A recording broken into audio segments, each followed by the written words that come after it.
All right, so here is my fake EKG setup. I've got all of my electrodes with their leads, and I have my prep tools over here.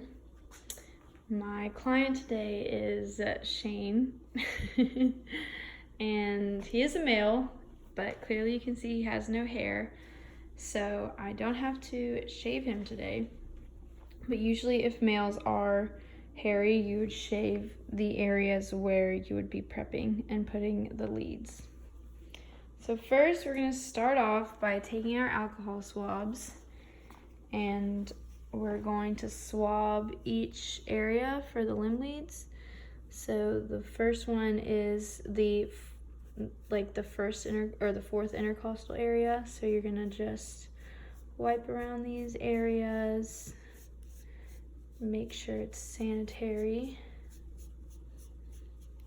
And then we're also going to do his limb leads.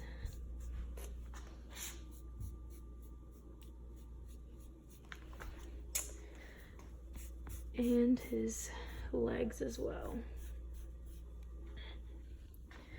Oh, so see here, he does actually have some hair on his legs, so we would have shaved that, but we won't shave him today.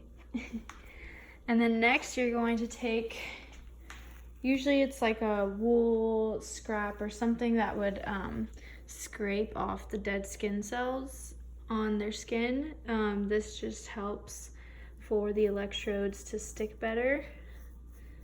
So we're gonna scratch here.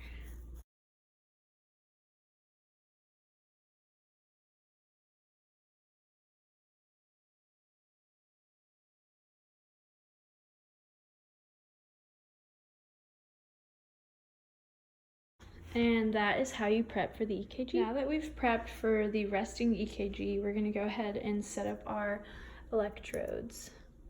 So we're gonna pretend like this is an electrode, and this is gonna go on the fourth intercostal space on the right sternum.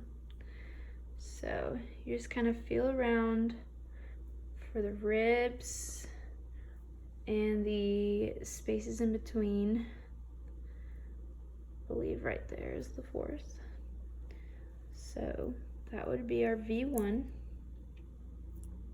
Oh no. Okay. And then our V2 is also going to go on the fourth intercostal space, but on the left side of the sternum. Okay, not staying very well. And then we're actually going to skip V3 and go on to V4, which is which is the fifth intercostal space of the mid-clavicular line. So this is his clavicle. This is about his mid-clavicular line. And then his fifth intercostal space, about there.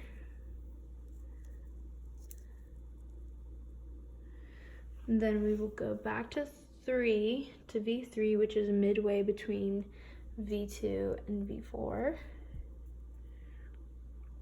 Right.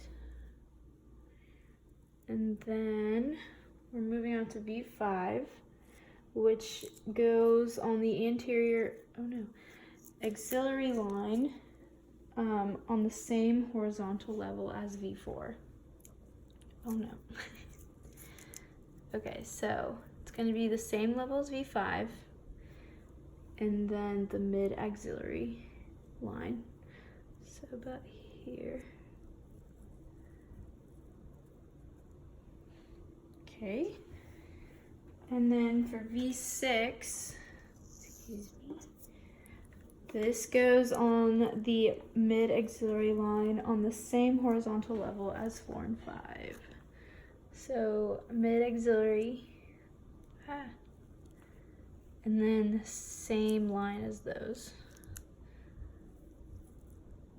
other two. So those are the chest leads. And now we move on to the limb leads. I don't know if you can see that very well.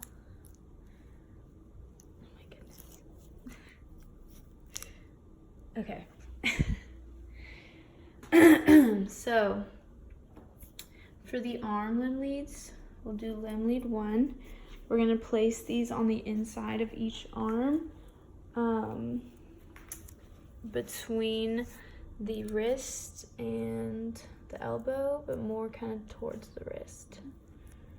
So around that area. And then same with V2.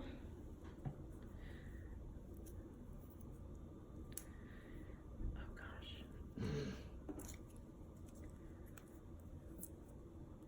Okay. And then for the leg ones, for L3 and L4, we're gonna go on the inside of each calf between the knee and the ankle. But, so inside of the calf, this area. And then you do kind of want to avoid bones, or like large bones and large muscles, just because that can interfere with the reading. There we go, and that is our setup for resting EKG. We're going to change the EKG to the rest from resting to exercise. So the chest leads actually stay the same. The only ones that change are all 4 of his limb leads. So I'm going to prep him now for that.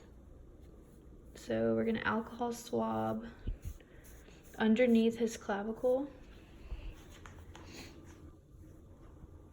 And then we're going to scrape that part off as well.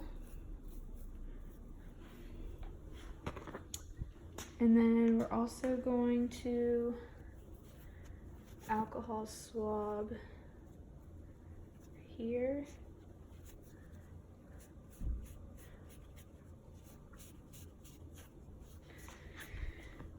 And scrape as well.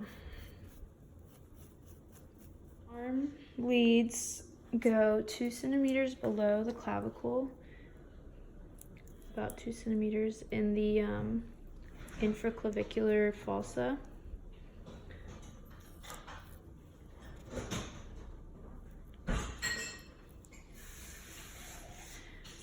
And then we move the right leg, also known as the ground leg, above the iliac crest. And then the left leg is going to go between the last rib and the iliac crest as well. So back here. And we're gonna move these leads closer to the torso so that there's no muscle disturbances. Moving it closer to the torso is also moving it closer to the heart, so this allows for a better reading, since their body is going to be going under more stress, and since they're going to be using their muscles, sometimes there can be a lot more muscle interference, so this just helps for better reading.